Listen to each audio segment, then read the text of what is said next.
दुनिया लगभग थम सी गई है। जिन जगहों पर रोजाना भयंकर भीड़ हुआ करती थी वो अब खाली लगने लगी हैं। स्कूल कॉलेज से लेकर यात्राओं पर प्रतिबंध है, दफ्तर बंद हैं, लोगों के इकट्ठे होने पर पाबंदी है। दुनिया का हर शख्स किसी न किसी रूप में इससे प्रभावित हो रहा है। ये एक बीमारी के खिलाफ बेजोड़ वैश्विक प्रतिक्रिया है, लेकिन सवाल ये उठ रहे हैं आखिर ये सब कहाँ जाकर खत्म होगा और लोग अपनी आम जिंदगियों में कब लौट पाएंगे। ब्रिटेन के प्रधानमंत्री बोरिस जॉनसन ने विश्वास जताया है कि ब्रिटेन अगले 12 हफ्तों में इस पर फतह पा लेगा और देश कोरोना वायरस को जड़ से उखाड़ फेंकेगा। भले ही अगले 3 महीनों में कोरोना वायरस के मामले जरूर कम हो भी जाएं, लेकिन फिर भी हम इसे जड़ से उखाड़ फेंकने से शायद काफी दूर होंगे। ये समाप्त होने में बहुत समय लगेगा। ऐसा अनुमान है कि शायद इसमें साल भर का वक्त लग जाए। हालांकि यह भी साफ है कि सब कुछ बंद करने की नीति बड़े तबके के लिए लंबे समय तक संभव नहीं है। सामाजिक और आर्थिक नुकसान तो विध्वंसकारी है ही। दुनिया के देश अब एग्जिट स्ट्रेटेजी चाहते हैं ताकि प्रतिबंध हटाए जाएं और धीरे धीरे सब सामान्य हो जाए। लेकिन यह भी सच है कि कोरोना वायरस अचानक गायब नहीं होने जा रहा। अगर आप प्रतिबंध हटाते हैं तो वायरस लौटेगा और मामले तेजी से बढ़ेंगे। एडिनबरा विश्वविद्यालय में संक्रामक रोग महामारी विज्ञान के प्रोफेसर मार्क वूलहाउस कहते हैं, हमारी सबसे बड़ी समस्या इससे बाहर निकलने की नीति को लेकर है कि हम इससे कैसे पार पाएंगे। एग्जिट स्ट्रेटेजी सिर्फ ब्रिटेन के पास ही नहीं बल्कि पूरी दुनिया के किसी देश के पास नहीं है। कोरोना वायरस इस समय में सबसे बड़ी वैज्ञानिक और सामाजिक चुनौती बन गया है। इस संकट से निकलने के 3 रास्ते हैं। पहला, टीका।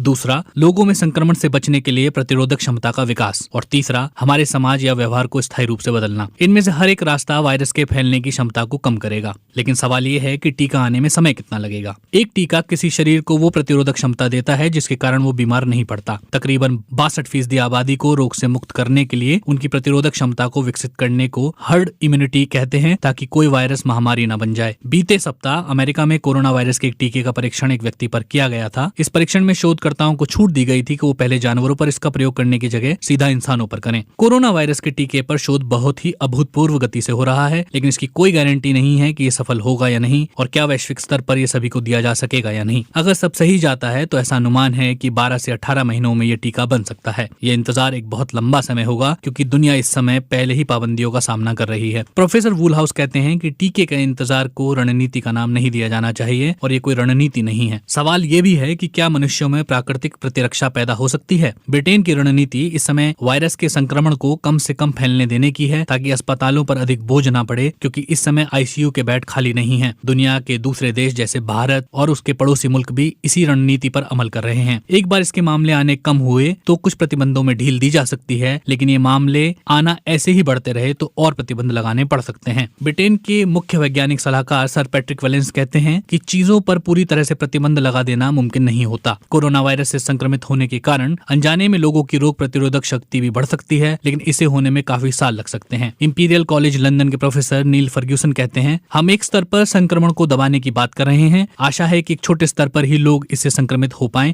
और बाकी बच जाएं। अगर ये 2 से अधिक सालों तक जारी रहता है तो हो सकता है कि देश का एक बड़ा हिस्सा संक्रमित हो गया हो जिसने अपनी प्रतिरोधक क्षमता विकसित कर इस पर जीत पा ली हो। लेकिन यहाँ सवाल यह है कि ये प्रतिरोधक क्षमता कब तक रहेगी, क्योंकि बुखार के लक्षण वाले दूसरे कोरोना वायरस भी कमजोर प्रतिरोधक क्षमता वाले पर हमला करते हैं और जो लोग पहले कोरोना वायरस की चपेट में आ चुके हैं उनके नए कोरोना वायरस की चपेट में आने की आशंका ज्यादा होती है। सवाल यह है कि क्या है दूसरे रास्ते। प्रोफेसर वूलहाउस कहते हैं, तीसरा विकल्प हमारे व्यवहार में हमेशा के लिए बदलाव करना है जिससे कि इन्फेक्शन का स्तर कम रहे। इनमें वो कुछ उपाय शामिल हो सकते हैं जिन्हें लागू किया गया है। इसमें कुछ कड़े परीक्षण और मरीजों को पहले से अलग करने की प्रक्रिया भी शामिल की जा सकती है। प्रोफेसर वूलहाउस के मुताबिक हमने मरीजों की पहले से पहचान और उनसे संपर्क में आए लोगों की ढूंढने की जो प्रक्रिया अपनाई थी, इसने पूरे तरीके से काम नहीं किया। अन्य रणनीतियों में कोविड-19 संक्रामक बीमारी के लिए दवाई विकसित करना भी शामिल हो सकता है। इसका उपयोग उन लोगों पर कर सकते हैं जिनमें इसके लक्षण दिखे हों ताकि इन्फेक्शन फैलने से रोका जा सके। या एक तरीका यह भी हो सकता है कि मरीजों का अस्पताल में ही इलाज किया जाए ताकि ये कम जानलेवा बने। इसके साथ ही आईसीयू के बेडों की संख्या बढ़ाकर भी इस संकट का सामना किया जा सकता है। ब्रिटेन के मुख्य चिकित्सा सलाहकार प्रोफेसर क्रिस विटी से पूछा गया कि उनके पास इस संकट से बाहर निकलने की क्या रणनीति है, तो उन्होंने कहा, साफ तौर पर एक टीका ही इससे बाहर निकाल सकता है और उम्मीद है कि वो जल्द से जल्द बनेगा और विज्ञान किसी नतीजे के साथ सामने आएगा। अगर आप हमारे चैनल पर नए हैं तो चैनल को सब्सक्राइब कीजिए, बेल आइकन को प्रेस कीजिए, लाइक कीजिए और शेयर कीजिए।